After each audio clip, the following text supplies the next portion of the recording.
everybody. Welcome to BAD. This is the Bronx Academy of Arts and Dance. My name is I am the co-founder and the artistic director of this grand institution. Here I am at the entrance, right in the vestibule of this Gothic Revivalist building in Westchester Square section of the Bronx. We are so happy and proud to have made it to our 21st year. So many years that we've been in the Bronx. So we're really proud of that. Just wanted to tell you a little bit about our space and tell you a little bit about tonight. We have an incredible evening. I'll let Charles tell you about that. Why don't I tell you about BAD? Like I said, BAD's been around for 21 years. We have 4 festivals a year. We have the Badass Woman Festival in March.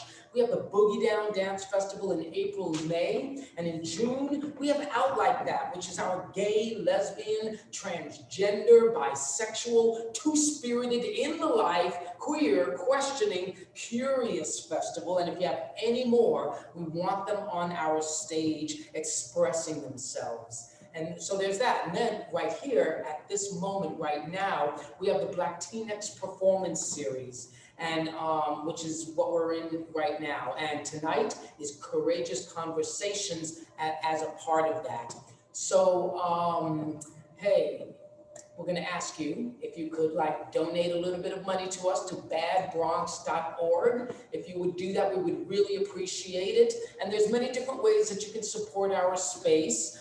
You can get our Chulito book. It's written by Charles Rice Gonzalez, who is our co-founder and executive director. We have Badass Women Panties. We have Chulo underwear. We have them in Puerto Rican, Dominican. We have them in gay. We have them in many different sizes, many different genres and places, things like that.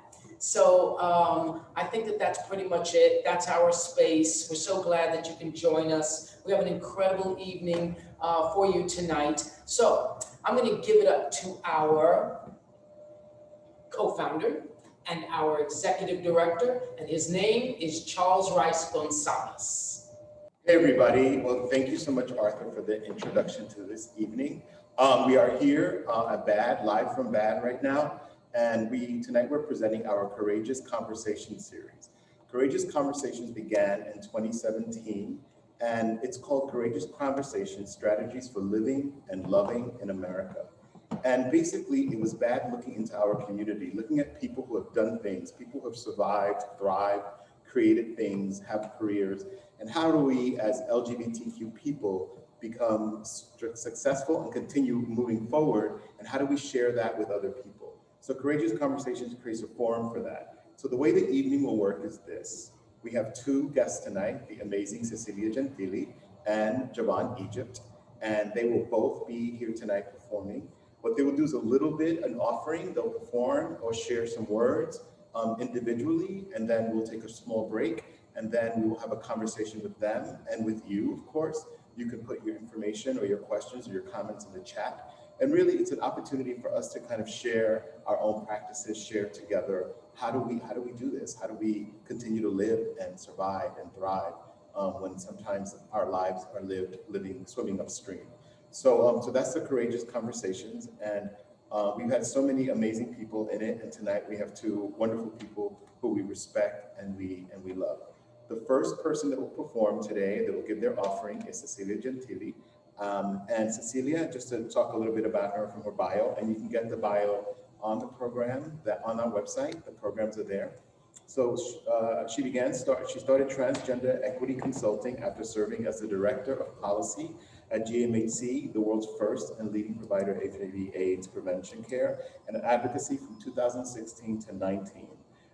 She's originally from Argentina and found her passion in advocacy and community service when she started working as an intern at the LGBT Community Center in New York City.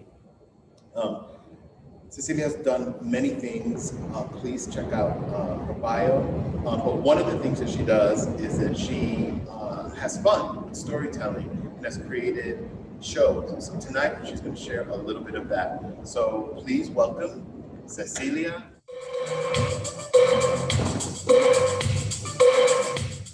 I look like a teenager, but I'm an old bitch. So yes, I was born in 1972 in the middle of Argentina in a little town. And you know, I spent a lot of time at my grandma's house, which was in an even smaller city in Argentina. And that's how I grew up, you know, with trees and animals and a lot of air and the beauty of the countryside. So, you know, for a queer child, and I was queer as fuck. I was really queer as a little baby, you know. And my mom says that when I was about 3.5 years old, I loved tangerines, you know. So my grandma had this beautiful, huge tangerine tree. And I climbed that tree and I start eating tangerines and tangerines and tangerines and tangerines and tangerines. And then, you know, in the middle of the night, I'd be peeing myself and things like that. So my mom didn't want me to do that. So she went once when I was at the tangerine tree with a stick and she was saying, little boy, come down, little boy, come down. And he said, no. And she said, little boy, calm down. And I said, no. And she said, little boy, calm down right now. And I said, no. And my mom says, what do you mean? You're not coming down? And I said, no, Ma, stop calling me a boy. So I was 3.5 years old. I don't know why when I came out as trans at 17, she was still surprised. When I've been telling you the same thing since I was 3 years old. But she was surprised, I guess. So that was how I grew up. You know, I grew up in a very small conservative space in the middle of Argentina. And you know, life was okay as a queer child, you know. It has the ups and downs. But then I had to go to school. And I went to school, I was 5 years old, and I started going to kindergarten. A week after I started kindergarten, when I get to the school, they stopped me at the door and they said, you can't go to class today. You have to go and see the principal. I mean, you're 5 years old, but you know that if you have to go and see the principal, some shit went down and something is terribly wrong. So I was a very courageous person. That's why we're having courageous conversations today. I was a very courageous little baby, and I just armed myself and went walking through this long gallery until the principal's office. It was this big, thick wooden door, and I opened the door and I came into the principal's office. And there he was, sitting in the middle. Next to him, it was my mother. On the other side, it was my teacher. And next to them, two other women that I didn't know who they were, but later I found out one was a psychiatrist and the other one was a psychologist. And I was like, what the fuck is going wrong here? That's what I was thinking. But I didn't say anything, you know? It's so scary for a 5 years old. And I said like, hi. And they're like, hi. We wanted to talk to you about a little problem that we found. And I said, what is that problem? And they said, you mean going to the girls' bathrooms, right? And I was like, yeah. Why is that a problem? And they're like, well, it is a problem because girls' bathrooms are for girls. And I thought, duh, I know. And they said, but you're not a girl. And I said, what do you mean? So at that moment, I don't know if you remember those maps that they pulled down. Do you remember those maps that they pulled down and you had the whole map there? So they pulled down one of those and they pulled down the other one in the other side and they showed me what it was. A picture of a penis and a picture of a vagina. I mean, it was the 70s. You could get away with that shit. If you do that now, you know, they call ACS or something. You can't do that nowadays. But at the time, you know, the 70s, it was a mess. So they said, what do you have? Do you have this one or do you have this one? And I said, let me think. And I look at one look at the other one, and then, you go away thinking that it's gonna get clearer. And I said, it kind of looks like this one. And they said, exactly. That's what it is. A penis. You have a penis. The people who have penises are boys. And boys have to go to the boys' bathroom. And I thought they were totally crazy. But that was the first time in my life when I learned that I had to negotiate. I had to negotiate with the rest of the world. And if that's what they wanted me to do, and that was going to give me safety, I just went and started going to the boys' bathroom. I have to say, I had some fun sometimes in boys' bathrooms, It wasn't all that bad. But for a 5 years old, it was such a realization having to understand that, older people were, making the rules. When, my life was just full of fantasy, and I remember, the area that I'm from in Argentina is known for UFO activities. So I was always, taking my bicycle and going to the countryside and just running around looking for signals of extraterrestrial activity. And sometimes you find a clearance in the middle of the cornfield, and then you think, wow, UFOs were here. And at the same time, I believe in beautiful magic and things that were outside this world. So my mind was so beautiful that it was so difficult to understand that I had to live by rules that were put by these people, and these people were telling me that I couldn't use the girls' bathroom. But as I said before, I learned to negotiate. That weekend, we were going to visit my grandma, and my dad was driving, my mom was next to him, my brother was in the back, and I was next to him. In a moment, we were driving, and you feel drop, drop, drop, drop, and it was the railroad. So my brother elbowed me, and he said, "Did you see that railroad that we just crossed?" And I said, "Why are we whispering?" And he said, "Because I cannot notice." And I said, "Yes." So and felt the railroad. And he's like, "Exactly. Because that is where we found you." And I said, "What do you mean you found me?" And he looked at me and said, "Yeah, we found you there 5 years ago. You're not part of our family. We were just going to grandma, and we were going through the railroad, and mommy looked to the side, and there you were." And I started crying, and I said, "What do you mean? Was I in a little basket?" He says, "No, no basket." And I said, "Was I wrapped in a blanket?" And he said, "No, no blanket. Just there in the middle of the railroad, naked." And I started crying and crying and crying. Of course, I didn't understand that was my brother just being an evil brother. I guess we all have an evil brother, right? Whoever has a sibling knows, an older sibling knows how that goes. But at the moment, I didn't know. I started crying and crying and crying.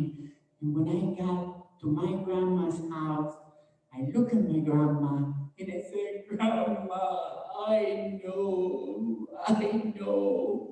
And my grandma said, "What is it that you know?" And I said, I know everything, Grandma." And my grandma says, "Tell me, what is it that you know?" I know that I am an extraterrestrial. I know that I was found in the railroad and the extraterrestrials left me there by mistake. And in reality, I belong to a planet where all the girls like me have BPs. I put two and two together, It made sense. And And my grandmother, being the amazing woman that she was, looked at me and said, that makes sense. That makes sense. Most likely you're right. But what do you want to do about it? And I said, I want to wait, Grandma. Let's wait tonight. Maybe they come back for me. And I promise, if they don't, I'll just keep quiet.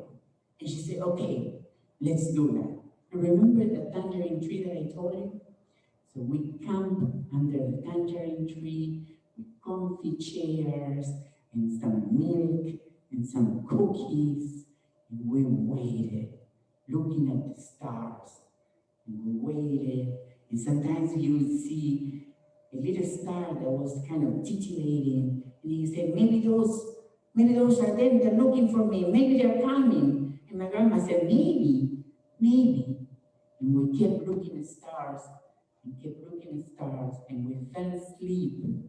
And we woke up very early in the morning, and she looked at me, and she held my hand, and she says, you know, UFOs, extraterrestrials, are so busy.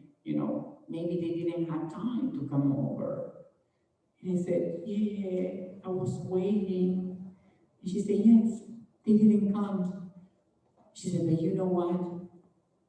Even if you are an extraterrestrial person, and maybe if you do belong to a planet where all the girls like you have peepees, you're gonna have to adapt because now you're here, you're on Earth, and I don't know if we are or we are not your family, but we love you, and we want to take care of you, and I will always be here for you. And then I hugged my grandma, and I just knew that someone loved me in the world. And my grandma looked at me and says, whatever happens, I want you to know that one day you will be able to find that planet.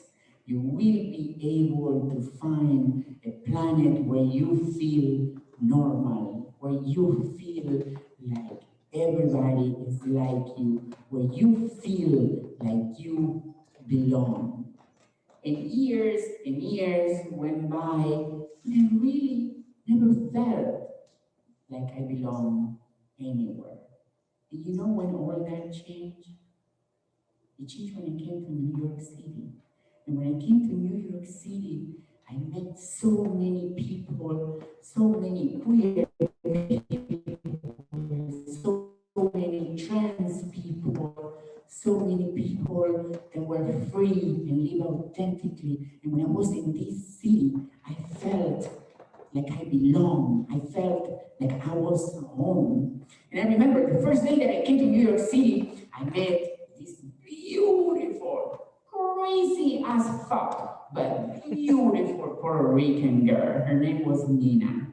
It's Nina. Her name is Nina. And we fell in love, madly in love. And it was the first time that I knew that I could like another girl. So it was such a discovery for me. So in one of those days, I called back home and I talked to my mom. And I said, Mom, I am in love. I'm in love. And my mother said, whoa, who is he? Tell me, who is he? And I said, well, Mom, it's actually a she.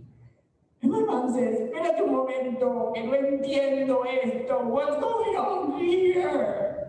She said, what do you mean? That I had a son that was gay, became a woman, and that was a freaking lesbian. And I said, yeah, kind of like that. So my mom started crying and she said that you always confusing me. It feels like you do this on purpose. Talk to your grandmother. And she put my grandmother on the phone. And I said, Grandma, did you hear? And she said, yes, you have a girlfriend. Is she pretty?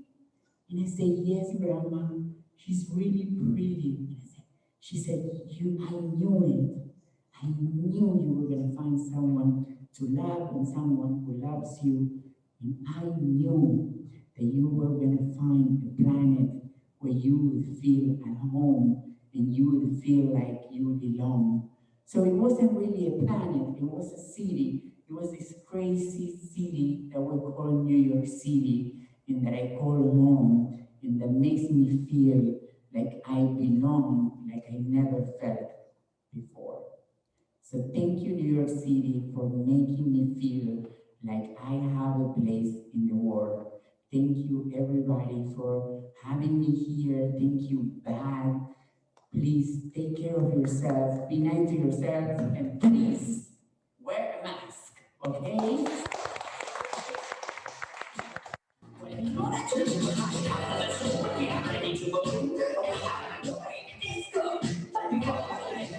Such amazing stories. I want more. I want to hear more. But really wonderful, wonderful. Thank you so much, Cecilia, for bringing your stories to us. And I have so many. I'm glad we'll have a chance to talk more a little later. But next, we have one more. Our next guest is coming up, and that is the amazing Egypt LaBeija.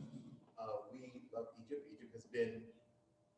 Next, we have Egypt LaBeija, and I was told that I need to speak louder so you can all hear me in the microphone. And we definitely want you to hear us. So next, we have Egypt LaBeija up, and Egypt has been with BAD for a couple of years now, performing in the Transvisionaries Performance Series and doing lots of other events.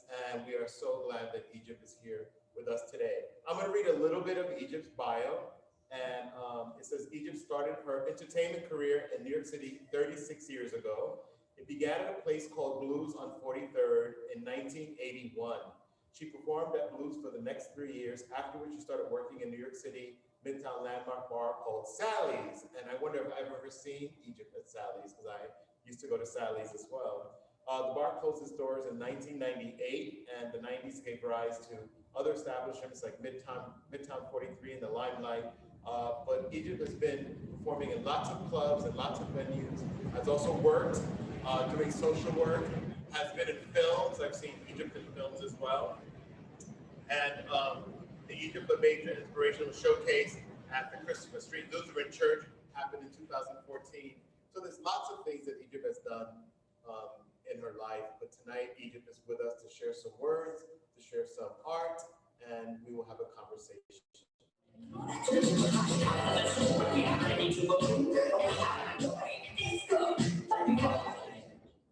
Hi, how are you? I'm Egypt LaBeija. And I just want to say a few things. Today is the day of Trans Day Remembrance, and it's to remember all of the girls and guys that have been murdered in New York and throughout the world. We cannot forget them, because to forget them is forgetting our own legacy. They have left their legacy here. We have to always remember them for who they are. My motto to everyone is, if you see something, please say something. Because if you don't say anything, it will continue over and over again. So when it's time for you to talk to someone, or the trans women out there, you're not alone. Please call someone, talk to someone if you feel scared, if you feel alone. There's always someone to talk to. And if you want to talk to somebody, you can always lean on me.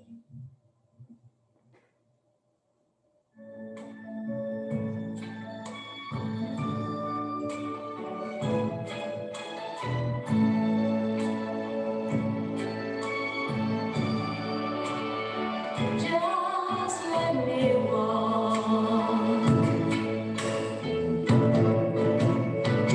this road of life with you, step by step up your down, no matter where it's leading to. Reach on, take my hand.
Oh, somehow I'm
And the message is, lean on me, we can make it together.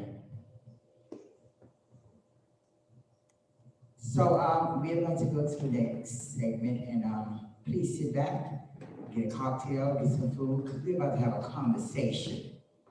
Would you guys like a conversation out there in Zoom land? Well, we are here for it. So remember, you have to say something if you see something. Every trans woman and trans man out there, their lives matter. So please, let's do this together, because without one another, we are not going to stand. Thank you, and I love you. That was wonderful, a powerful message that Egypt was bringing to the stage and to all of us tonight. So now this next part, what we'll do is we'll have a conversation, and we'll ask the artists what they share what they thought of the others. It's also an opportunity for you to think about some of the things that were shared, things like that Egypt was talking about in terms of leaning on someone, in terms of reaching out, and also the idea of see something, say something. There's another word that we use for that, that's intervention. Sometimes you see something happening and then you take the position of taking a stand. So, so now we're going to take a walk over and begin the conversation. What you will see, you can follow me.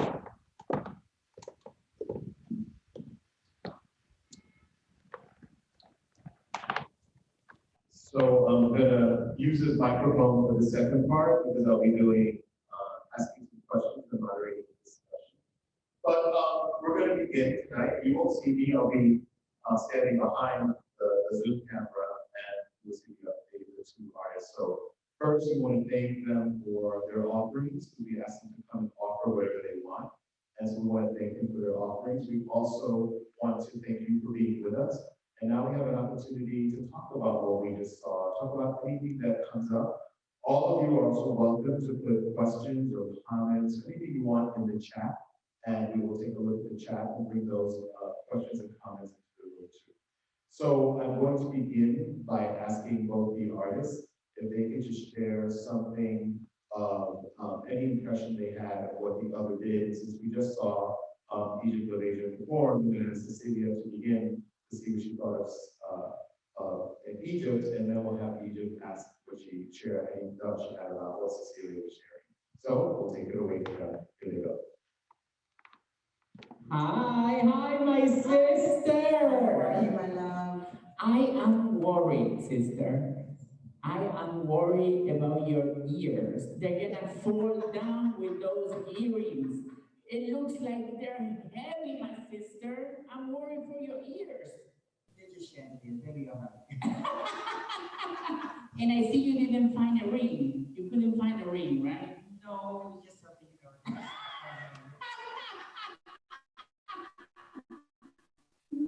So beautiful. You are a vision. You look so beautiful. And it's not only that you look so beautiful, it's that you, every time I come to space and you're there, I feel the love. So I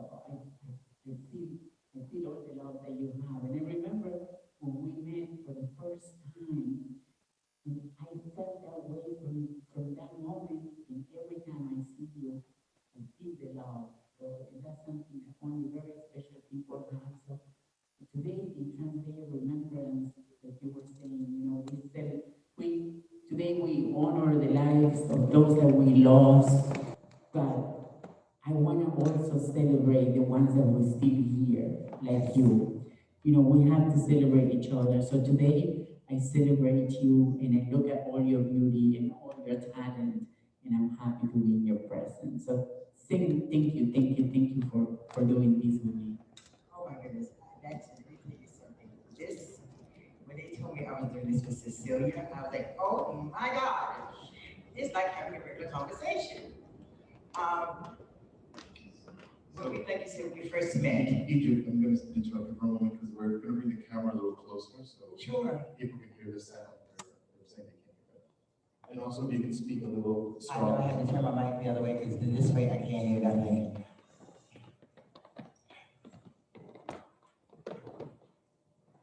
We have to do all of this with social distancing. I have to let's give, an applause for BAD because they've been like making sure that we are all socially distanced. Yes. We are wearing masks.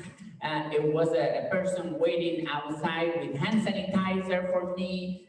They went all the way with social distancing and precaution because we care about each other. So. Yes, and the thing is, we care about you as well. And a lot of people don't realize social distancing, keeping masks on, can save your life. So please, everyone out there, please keep your mask on, sanitize your hands. Let's make sure that we keep each other safe.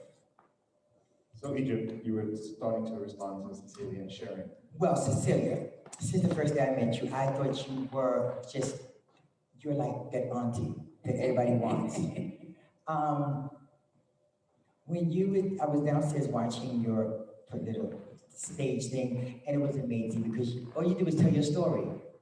It was just a small part of your story because there is more after that, okay, which I know about. And the thing is that a lot of people do not realize how important it is to be able to tell your story and to feel proud about this is what I went through. And I'm here today to talk about it. A lot of people, when they talk about their families, they have nothing to say. We were blessed to have our family. They may have been a problem for a minute. Yeah. Okay, but we still grew up with our family, which some people have not. And you know what's beautiful too in our community, that when we don't have family, we make them. Yes. Yes. we made them, and like that's why I call you my sister. It's not because it's just a way to say you are my sister. We made ourselves family because Yes. sometimes many of us don't have family. But when I came to New York, it was like the discovery of community was such an important moment in my life.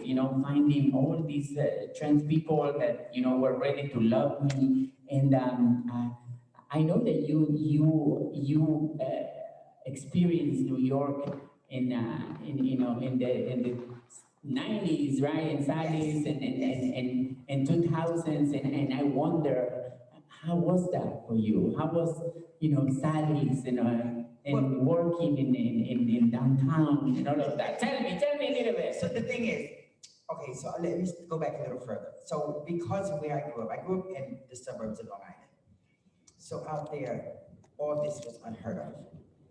But when I came to New York City one day for a school trip or something, I saw a trans woman. Oh my God. And I said, oh my God, I have to come back to the city. I have to sneak here no matter how it is. I was like 14 years old. I said, I've got to sneak back to the city. So I skipped school one day and got on a train and came back. And I went to the same area hoping I would find one. Didn't find it. I kept coming to the city like every other day to see if I can find someone else like that. Then one night when I came, I went to 42nd Street and I saw so many trans women, and it opened my eyes that there is another world out there that I am missing because I'm stuck here in Long Island. So I didn't want to meet them because I was afraid of them. I was like, I don't want them to beat me up. I don't want them to say anything wrong to me. So I would just stay on the sideline, just watch them, watch where they went. One day, one of them says, come here. So we see you all the time and you don't say nothing. You just, every time we come anywhere near you, you scroll up. You're not coming to say, who are you? And why are you always out here? And I explained that, I admire them for being who they are. And they said, if that's what you want to do, you can do it. So they invited me to come to, I was underage, yes. That's fine, But honey. they invited me to come to the first club I went to was actually the Grapevine. And they dressed me up, and I'm like, oh my God, I look like a girl. They got me looking like this. These people are going to beat me up. But I got so much attention, and I felt like I was who I was supposed to be. And then when I started working at Sally's, it was like a whole new place because back in those days, if you worked in a club, you were family. Those clubs were, it's not like the stuff they have going on now. You are family. Everybody came in. You know that show Cheers? Yeah. You know how everybody knows everybody? That's how Sally's and Blues was. Everybody knew everybody inside the place. And it was so much fun. There was never, of course you have a few little problems with people who, what we call newbies. New people that come in and doesn't realize that we don't tolerate any crap. Yeah. But on the overall, it was like a family-oriented work site. You know what? There's so many similarities because I remember, when I'm from a really small town, like I said in my story, and before I came to New York, I went to the big city in Argentina, and that's where I met, the trans woman for the first time. And I remember I saw her in the corner, and I was like, oh my God, I want to be like you. I went directly to her. I didn't wait like you. I went to her and I was like, oh my God, I want to be like you. Please help me, help me, help me. I want to be like you. I want boobs, boobs. Like, all of the boobs. I wanted boobs. I wanted boobs. And she was like, okay, girl, you're so annoying. Leave me alone. I'm working. And I said, what are you doing working? And she said, I'm working. And then I understood. And I said, okay. So she said, wait for me in that bar in the corner, and when I finish working, I'm gonna go and get you. And she came for me at 6 in the morning, and she said, what do you wanna do? And I said, I wanna be like you. And she said, well, are you sure? And I said, yes.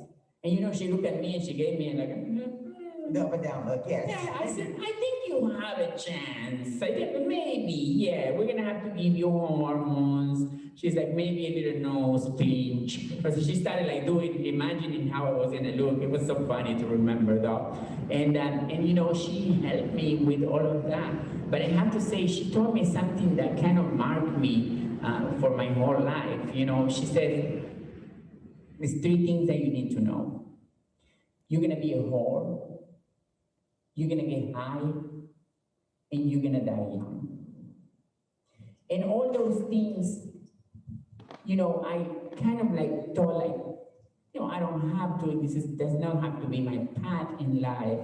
But that was the reality of many of us in the 80s and 90s. It wasn't that you could have a job doing anything else but sex work, you know? That was the reality of trans women. And like living in the nightlife, you know, it was a lot of drugs. I mean, I did, what drugs didn't I do? I did them all, you know? And the reality was that many of us, most of us, died young. You know, I never knew when I was at that time, it was no trans girls that were older than 40, 50, 60. They were all died before. Before 30. Yeah, before 30 of violence, of you know, sickness, or like depression, or suicide, or overdose. That was our reality. You know, that was our reality. And you know, when she told me that, I thought like, no, this bitch is crazy. I'm not gonna do that. And you know, next week I was just walking in the same, making my points. And you know, but that was the life that we had to live. Well, you know, the thing is, I got the same story from my gay mother at the time.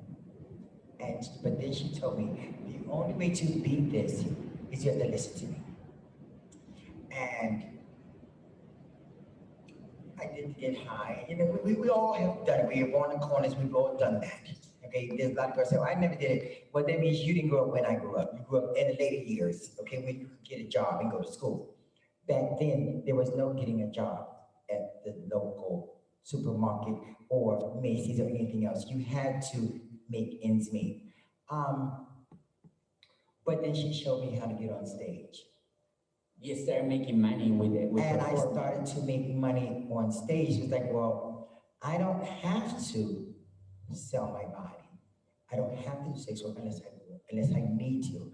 And then, because doing the shows and started doing pageants, it stirred me away from a lot of things. And like you said, in a nightlife, yes, there's a lot of drugs, and then you get guys hitting on you, you know, every day in life, there is someone who's trying to get you to do some type of sex work. Even today, I get people giving calls like, are you kidding me? Do you know who I am? Seriously, and you're asking me to do this for some kind of money? You can't afford me, first of all. Let's try it that way. Today, you can't afford me, so please don't insult me with asking me to do something for you. I'm married, happily married. I don't need to do that today. Well, send it my way. I always welcome an extra coin. I always welcome an extra 100, you know? But you know, the thing is, a lot of people don't realize, for me and you who have been here for a minute, if we give people, especially the younger generation, if we give you advice about something, it's not that we're trying to not have you live your life. We're trying to make them grow and understand, because I've already been through it. You have to walk in my shoes now. And also respect you, you know, and you know, because you know, I'm okay with, you know, with everybody, and I love young people, and I know you do too. Of course, you have babies, and you know, but you know, sometimes like, you know, these young people want to come and tell me what I have to do, and I'm like, honey, I've been going this shit for a long time, baby. Yes. So you know, but it was so different, remember? Because now people have the internet, people have places to hang out. For us, we didn't know anything. No, we didn't have that. Cecilia, I have a question. Egypt, you talked about how the stage, you were both talking about that a similar path was given to you, that you said, you know, be a whore, do drugs, die young. And you, Egypt, shared that the stage kind of took you on another path, right? Yes. So, Cecilia, That's the difference that talent makes, you know? She was talented. I was also talented sucking dick, but you know. But I read a pretty impressive resume on your bio, so I'm wondering what was the path that took you to a different path? Sure. I'm gonna make it very short because I was a sex worker and because I used to do a lot of drugs. I ended up being arrested many times. And one of those times I was sent to Rikers, which is a terrible place. And it's even worse when you're a trans woman and you put with the men in Rikers Island. So I spent some time in Rikers with the men, and it was one of the worst experiences of my life. From Rikers Island, I was picked up by ICE. Even if the city of New York says that they don't communicate with ICE, ICE went and picked me up. And they put me in deportation. I was in deportation procedures, in isolation. It was one of the worst times of my life. So when I came out, I came out with an ankle bracelet, and I decided to give recovery a try. And I went into recovery, and I did like 2 years of treatment for substance abuse. And then while I was doing treatment, I applied for an asylum, and I won it. So while I was in treatment, because they didn't have much knowledge about trans people, no, people didn't know about how treatment looked like for a trans person. They started sending me to the LGBT center on 13th Street. And I started going there to take groups and to take therapy. And they gave me an internship. They gave me a simple internship. 2 times a week, you come for like 5 hours and prepare for groups, events, flyers. They will have me do outreach, give out condoms and things like that. And then they helped me make a resume, and I applied for my first job at Apicha. And my first job was, as a patient navigator and for people living with HIV. And then a couple of months after, they opened the trans clinic, and they offered me a position, and it was to just deal with trans people regardless of HIV status. And I started working as a project manager for the trans clinic, and I didn't know nothing. I had no idea. I was pretending. I was like pretty much pretending that I knew what I was doing. And that's how I started. But she did a good job. I used to go there. She did a great job. I used to go there, so she did a wonderful job. And that's how I remember I started the clinic with 9 patients, and when I left 4 years after, I had 650. Remember, it used to be a lot of trans people going there. So, it was, I always said it was a lot of audacity from my end, but it was also a lot of opportunity. It was people who saw me and gave me an opportunity. And I think that's what we're lacking, most of us trans women. We don't have an opportunity. We don't have an opportunity, someone to give us a job, someone to help us to get a home, someone to help us with an education, create opportunities. That's what we need. We need opportunities. And that's why, the community has so many issues, because we don't have enough opportunities. I said it was going to be short. Sorry, it's not just been a short one. So Egypt, you tonight, one of the things you felt was important was the message about leading or asking for help. Talk to us about why you chose that. You could have spoken about anything you wanted tonight, and that's what you chose. Because it's the fact that there is a lot of trans girls out here that think they're by themselves. They think they're alone in this world. Nobody's going through what I'm going through. Nobody can help me. But I used to think like that as well. Until I opened my mouth and said I need help. Okay, there's an old saying, a closed mouth cannot get fed. So that's why I tell people to lean on me. That means if you need something, if you want to get out of the situation that you're in, I've been through a lot myself. I've worked at a lot of different organizations. I was the coordinator for trans justice. I used to work in housing births. I've done a lot of things as far as this community, and I can put you in a place where they can get you the exact help that you need. So that's why I say lean on me. Please, anyone, there is an opportunity out there. You just have to know when to go get it. If you sit back and don't say anything, then nothing's gonna happen. Like she said, she's just go to the groups. I gave her an internship because she was there. They saw something in her. If you go to a group, if you go to this organization, you go to this, and you show them that you want to do something, then you never know where it can lead. I went to Transitions Community School, the first one. I was the first graduate. Are you dating yourself? I was the one of the first graduates when they had the first class. From after I graduated, I volunteered for a year. The next year, they hired me as the coordinator for trans justice. So I didn't expect it, but I just went in because trans justice taught me that my voice can make a difference, that I am somebody. Regardless to what society may say, what this one may say, I am somebody. And because I can speak about the issues that I'm going through and I've overcome them, now it's my turn to speak for someone else.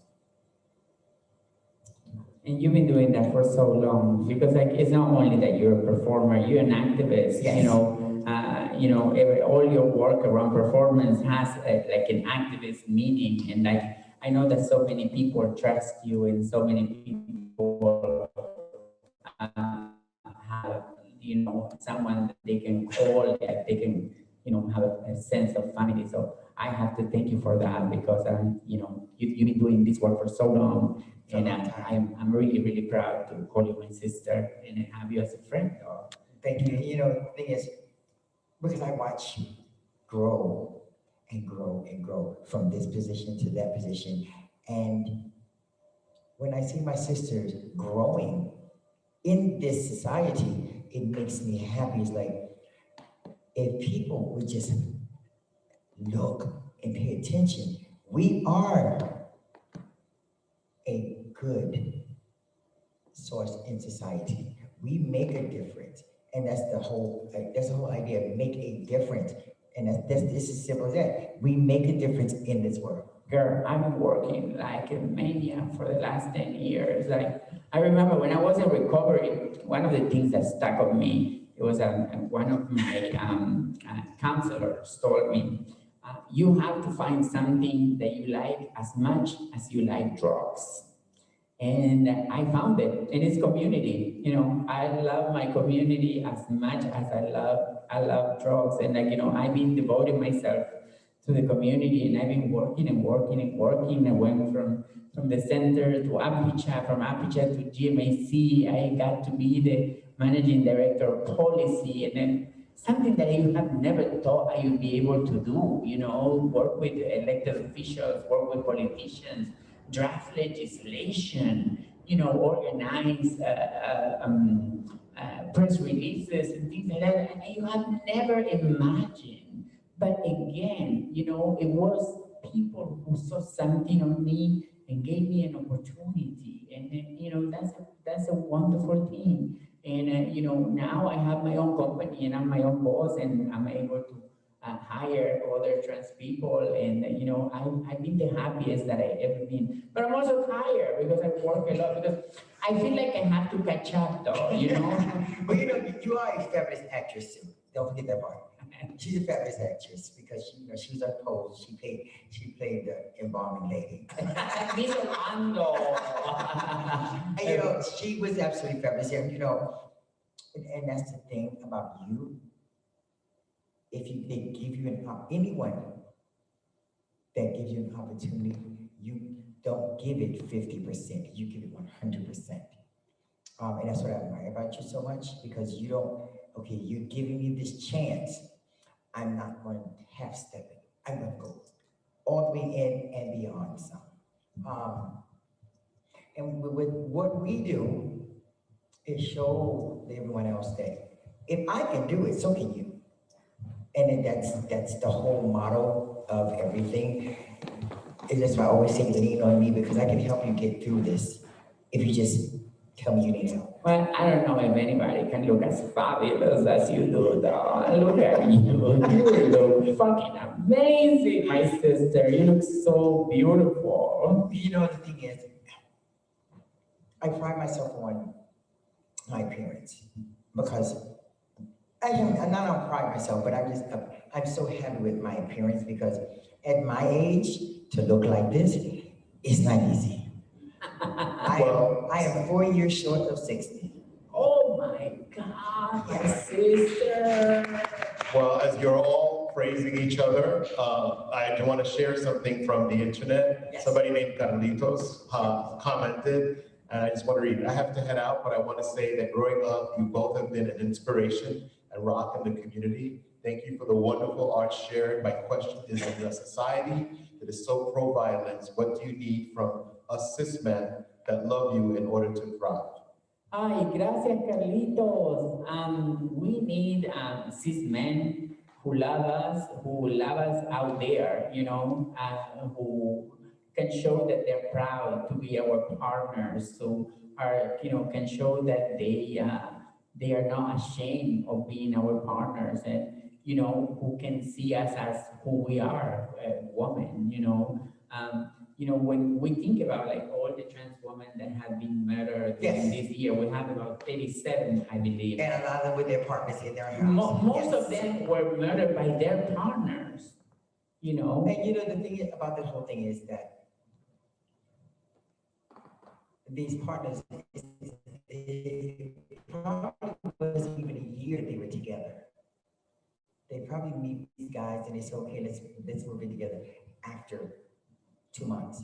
You don't know these men. So, Carlito, the best way you can help us is if you see something, again, say something. If you see someone that's abusing a trans woman, then say, don't do that. If you ride the train, sometimes some trans women are not as passable as the next. And, people may get a little, they talk a lot of crap and they tease them on the train. If you see it, then as a cisgender male, say something, say, leave her alone. She's not bothering you. Because if we have more people that would say it, then that would make everybody else say, you know what, I'm gonna leave that alone. Yeah, that makes a lot of sense. Thank you for saying that, because I always feel like every time we see like an attack on a trans woman, it's not that it's an attack with the attacker. Now with with the whole advances in electronics and things like that, it's always somebody filming. And I always thinking, instead of filming, why wouldn't you defend her? Yeah, exactly. You take this whole thing on your phone to put it on Snapchat, YouTube, everywhere else, but you didn't say a word. You let this girl get beat. You let her get slapped. You let her get cursed out. Whatever it is, but instead of you saying something, you sat there and you filmed it. So if anyone wants to help, again, see something, say something. Don't just sit back and allow it to happen. Yeah. So that makes a lot of sense. So thank you, Carlitos. Yeah. So Maya Vasquez just has some praise. Oh, is it Maya? I love Maya. I love Maya. She says, I love you both. Thank you for your amazing work, celebrating the lives of trans people all over the world. Let's give flowers to those of us who are still with us today. Maya is one of the most talented people I know. She is so good. She's such an amazing worker. She has experience in services. I love Maya. Thank you, Maya. You are amazing. I was on the phone with Maya before I got on. But me and Maya are on the phone just about every day. Okay, because Maya is the one who created Trans Justice Community School. Yes. And when I met her, I was like, well, who is this woman? What is she going to teach me? But because of the way she came at it, she brought it to you, she made you feel that like you were somebody. I don't care what I might know, I'm no better than you. And that was her motto, and that's how the way she presented herself.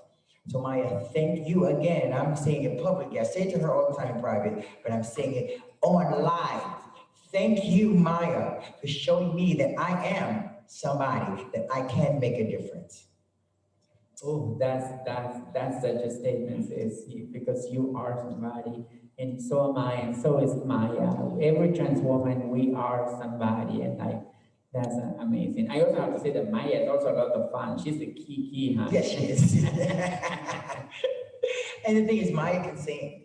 She sings. I mean, she doesn't. I lip sync, but she sings. She has a beautiful voice, and um, I love her so much because of the things that she does in the community. I think that she's the type of person that she sees something, she would definitely say something, and she doesn't care if you like it or not. And if you give her too much, she knows how to dial 911. Okay, so and she told me, did not be afraid to call 911. See, that's the problem with a lot of us trans women. We don't want to call 911 because that's my boyfriend, that's my boo. He hit you. He popped you in your eye. He broke your arm. He threw your stuff out the window, but you don't want to call 911. So, like again, Maya taught me that I am somebody and I don't have to tolerate no crap from any man or anyone, period, in this world. That my voice can make a difference. So before we go, I have like maybe two more questions that I want to, but you both mentioned Pose, right? And you both have been on Pose, right? Yes. And in the last 5 or 10 years, I mean, there's been an increase in trans visibility in media, Yes. right? And Pose has been perpetuating that or contributing to that. What are your opinions about Pose and the messages it gives? Well, I love it. It is such a unique opportunity to show the lives of people like us, people, trans people, like queer people, not only trans and queer people, but, trans and queer people of color, especially the reality of Black trans women, though. So, it's not only an opportunity to showcase our realities, but it's a story that is told by us. Because usually our stories has been historically told by cis, straight, white people. And Pose is written, directed, my episodes, all my episodes were like, written by trans women, directed by Janet Mock, Yes. and with Dominique, and with Angelica Ross. And, it was just like, we are just trans family here. So it is important to tell our stories, but it's important that we tell our stories, because the stories of like queer, Black and brown people have to be told by queer and trans people and nobody else. And the thing about Pose that a lot of people don't realize that, yes, they have consultants who have been around, and this is how the story is being told. So it's true stuff. You have the fabric, you have to switch a little bit because it's television, but the majority of stuff that happens on Pose actually happened in real life. But one thing people don't realize, ballroom was started by trans people, Black trans women. They don't tell that story yet in Pose, but it's coming, okay? Because ballroom started because of Crystal LaBeija and Pepper LaBeija, because Crystal was being discriminated against in these pageants.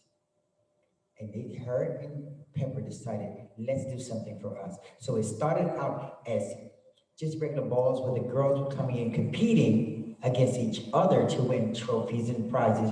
Then the guys came in. So ballroom was started by Black trans women, period. So I think maybe we'll do this. There was a question that came on in the chat, and it connects to what I was going to ask of both of you as kind of a closing to the conversation. But the question was, are there any personal affirmations or anything you do to get through challenging moments or to get through the days or to inspire yourself? So any personal affirmations that you may have? I